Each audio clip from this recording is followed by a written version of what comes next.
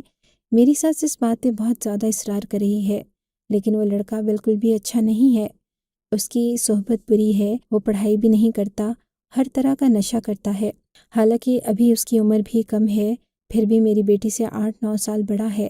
پورے محلے میں پتہ نہیں کتنی لڑکیوں کے سر آ جاتی ہے۔ وہ کہتی ہے کہ اس کی شادی ہو جائے گی تو یہ ٹھیک ہو جائے گا، اور اس کا رشتہ میری کشمالہ سے کرنا چاہتی ہے۔ اگر میں نے انکار کیا تو وہ میری بیٹی کو بدنام کر دیں گے، اس کے ساتھ برا کریں گے، لیکن میں اپنی بیٹی کی زندگی کو برباد نہیں کروں گی۔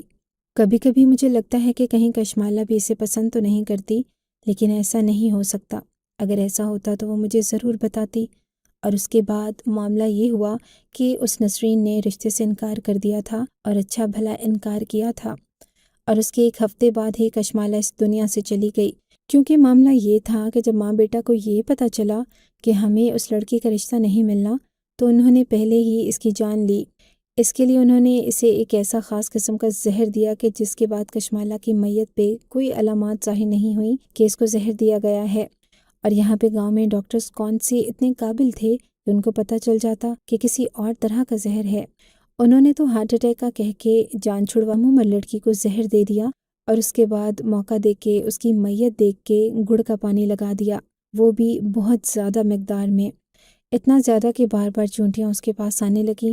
صرف اتنا ہی نہیں، انہوں نے چونٹیوں کو بھی راستہ دکھایا، اور لڑکا یہی سب کرتا پھر رہا تھا، کیونکہ جب وہ مجھ سے ٹکرایا تو اس کے ہاتھ میں ایک لکڑی کی سٹک تھی، جبکہ وہ اس لکڑی کی سٹک کو پکڑ کے چل تو نہیں رہا تھا، یہی تماشے کرتا پھر رہا تھا۔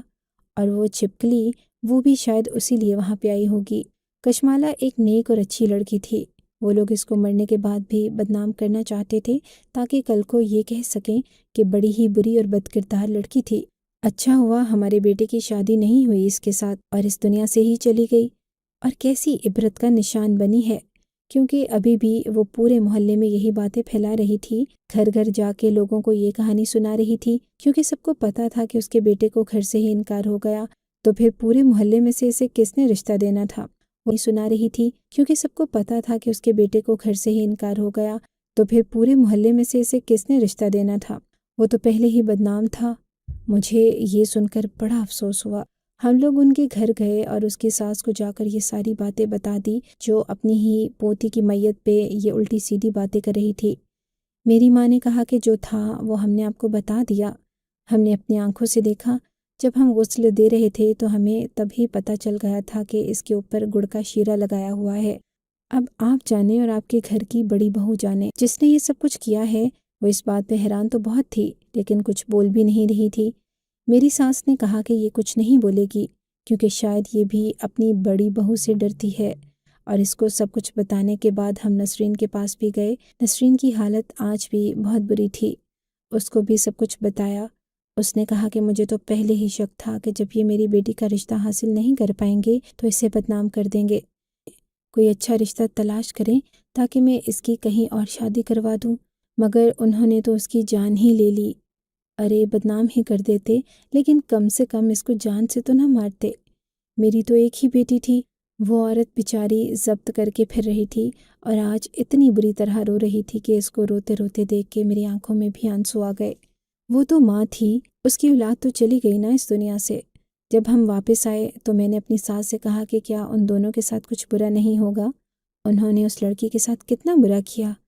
میری ساس نے کہا کہ کیوں برا نہیں ہوگا، جب ہم کسی کے ساتھ کچھ برا کرتے ہیں تو ہمارے ساتھ بھی ہوتا ہے، دنیا مکافات عمل ہے، اسی دنیا میں اپنے گناہوں کا صلہ پا کے جائیں گے۔ اس کے بعد ہم نے ابھی گھر میں 2-3 دفعہ کشمالہ کے لیے قرآن خوانی رکھوائی، کیونکہ ہمارے گھر میں تو ویسے بھی بہت سارے بچے آتے تھے۔ ہم نے سب کو بٹھا دیا کہ آج پورا قرآن پڑھنا ہے اور کشمالہ کی روح کو ثواب بھیجنا ہے۔ ہم بار بار اس طرح کرواتے رہتے تھے۔ اس کی ماں بھی آ جاتی تھی، اس کو دیکھ کے بہت دل دکھتا تھا۔ وقت اسی طرح گزرنے لگا اور میں سوچنے لگی کہ ابھی تک ان ماں بیٹے کے ساتھ کچھ برا کیوں نہیں ہوا۔ اس نے تو اپنے بیٹے کے لیے کوئی لڑکی بھی تلاش کر لی تھی اور شادی بھی طے ہو گئی تھی۔ ہمیں بھی شادی پہ بلایا تھا، شاید دکھانے کے لیے کہ دیکھو میرے بیٹے کی شادی ہو رہی ہے۔ میری ساس نے کہا کہ ہم بھی جائیں گے، ہم لوگ بھی شادی میں چلے گئے۔ لڑکی کشمالہ سے زیادہ خوبصورت تھی۔ میں حیران تھی کہ ان کے ساتھ تو کچھ برا ہونے کی بجائے اچھا ہی ہو رہا ہے، لیکن جیسے ہی کھانا کھلا اللہ نے اپنا انصاف ایسا دکھایا کہ وہاں پر مکھیوں نے ایسا حملہ کیا کہ اتنی مکھیاں تھیں کہ لوگ وہاں سے بھاگ گئے۔ کھانا چھوڑ کر لوگ بھاگ گئے تھے اور اب وہاں پہ بہت کم لوگ رہ گئے تھے جو شاید ان کے اپنے رشتہ دار تھے۔ اس ساری بھگدڑ میں، اس سارے معاملے میں کسی نے نوٹ ہی نہ کیا کہ جو سٹیج پہ دلہن بیٹھی تھی وہ بے ہوش ہو چکی تھی۔ جب اسے ڈاکٹر کے پاس لے گئے تو پتہ چلا کہ وہ اس دنیا سے چلی گئی۔ شادی والے دن ہی دلہن اس دنیا سے چلی گئی۔ ان لوگوں کی بہت بدنامی ہوئی۔ لڑکی کے ماں باپ نے لڑکے پر ہی کیس کر دیا۔ ان کا آج ولیمہ تھا، انہوں نے کہا کہ آپ لوگوں نے ہی میری بیٹی کے ساتھ کچھ کیا ہے۔ لڑکے کو پولیس پکڑ کر لے گئی اور اس کی ماں چیختی چلاتی رہ گئی۔ ایسا بڑا تماشا بنا کہ جیسا کشمالہ کی میت پہ بھی نہ بنا تھا۔ صحیح کہا تھا میری ساس نے، جو کسی کے ساتھ برا کرتا ہے نا، اس کے اپنے ساتھ بھی برا ہوتا ہے۔ یہ کہانی بھی میں اسی لیے سنا رہی ہوں تاکہ آپ سب لوگ اس کہانی سے عبرت حاصل کریں۔ یہ تو خیر بہت بڑا معاملہ تھا، اس میں تو کسی کی جان لینے کا پلان بنایا گیا تھا، لیکن ہم جو لوگوں کے ساتھ عام زندگی میں چھوٹی چھوٹی باتیں بھی کرتے ہیں نا، وہ بھی ہمارے سامنے آتی ہیں۔ لوگوں کو اپنا مستقبل دیکھنے کا بڑا شوق ہوتا ہے کہ ہمارے مستقبل میں کیا ہوگا۔ میں بتاتی ہوں مستقبل دیکھنے کا طریقہ۔ آپ کا مستقبل پتہ کیا ہے جو آپ نے میں بتاتی ہوں مستقبل دیکھنے کا طریقہ۔ آپ کا مستقبل پتہ کیا ہے جو آپ نے دوسروں کو چھوٹی موٹی باتیں کی ہوئی ہیں نا، انا اور غرور میں آ کر ان کو کچھ کہا ہے، وہ ساری باتیں ہی آپ کا مستقبل ہیں، کیونکہ آپ نے جو اگر آپ کو ہماری یہ کہانی اچھی لگی ہے تو ہماری کہانی کو لائک کیجیے اور اس طرح کی مزید کہانیاں سننے کے لیے ہمارے چینل کو سبسکرائب کیجیے۔ کہانی سننے کا شکریہ۔ آپ سے ملاقات ہوگی اگلی ویڈیو میں، تب تک کے لیے اللہ حافظ۔